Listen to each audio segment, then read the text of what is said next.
अस्सलाम वालेकुम students, professor Aamir Afzal next literary term के साथ आपके सामने। आज की जो लिटरेरी टर्म है ये ना सिर्फ टर्म है बल्कि ये एक पूरी मूवमेंट है, एक पूरी थियरी है और बड़ी वास्ट टर्म है और इसको समझने की ज़रूरत है in order to understand the development of literature and the different trends of literature moving along from 16th 17th century to onwards. This term is enlightenment. Enlightenment from Western Europe it emerged in around 17th century और ये 17th century में ये arise होती है और ये अपनी height तक पहुंचती है, तकरीबन पीक पॉइंट है इसका 18th सेंचुरी।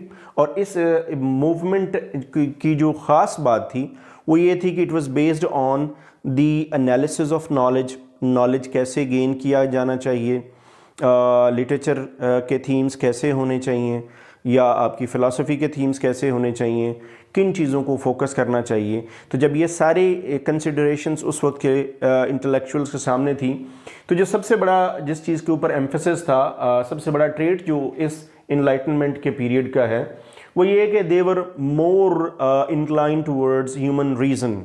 ह्यूमन रीज़न जिसको ये समझते थे कि इन ह्यूमन रीज़न या लॉजिकल रीजनिंग जो इंसान के अंदर है ये एक ऐसी गिफ्टेड ब्लेसिंग है, एक ऐसा गिफ्टेड एक आप कह लें कि एक क्वालिटी है कि जो आपको आपके वो तमाम जो ह्यूमन इससे पहले डार्कनेस थी, जो इंसान के इश्यूज थे, इंसान के प्रॉब्लम्स थे, इंसान की मिजरीज थी, उन सब का सोल्यूशन जो है वो सिर्फ ह्यूमन रीज़न में है।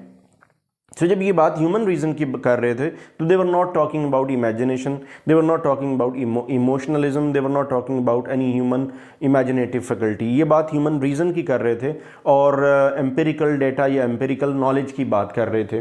तो ये इसी ह्यूमन रीज़न की जब बात कर रहे थे तो with the passage of time ये डेवलप होती हुई थी, साइंटिफिक थिंकिंग तक ले आई इनको।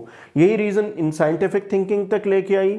साइंटिफिक थिंकिंग के रिज़ल्ट में जो थियरीज़ बनी, जो फ़िलासफ़ीज़ बनी, वो सारी की सारी उसमें से बहुत सारी साइंस की भी थी, कुछ उसमें प्योर फ़िलासफ़ीज़ थी और कुछ सोशल साइंसेस की थियरीज़ थी। इस ये जो एक पूरी मूवमेंट है इसके जो स्टार्ट के लोगों में फ्रांसिस बेकन का नाम आता है, father of English essay. Philosophical essays भी इनके हैं, उनके अंदर आपको ये इनलाइटनमेंट की थीम्स मिलेंगे। बड़े बड़े नाम हैं फ़िलासफ़ी के, जॉन लॉक हैं, रेने देकार्तीज़ हैं, वॉल्टेयर हैं और इसके अलावा कांट का एक ऐसे है what is enlightenment which was written again in the same period. तो ये वो बड़े फ़िलासफ़र्स थे those who emphasized on the need for the usages of human reason.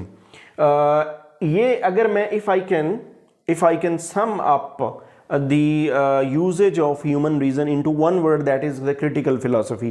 तो enlightenment के इस पीरियड में जिस चीज़ के ऊपर सबसे ज़्यादा एम्फेसिस हुआ वो था क्रिटिकल फिलॉसफी और इसी क्रिटिकल फिलॉसफी को आगे फिर बेस बना के तो आने वाली सदियों का जो लिटरेचर है वो लिखा गया।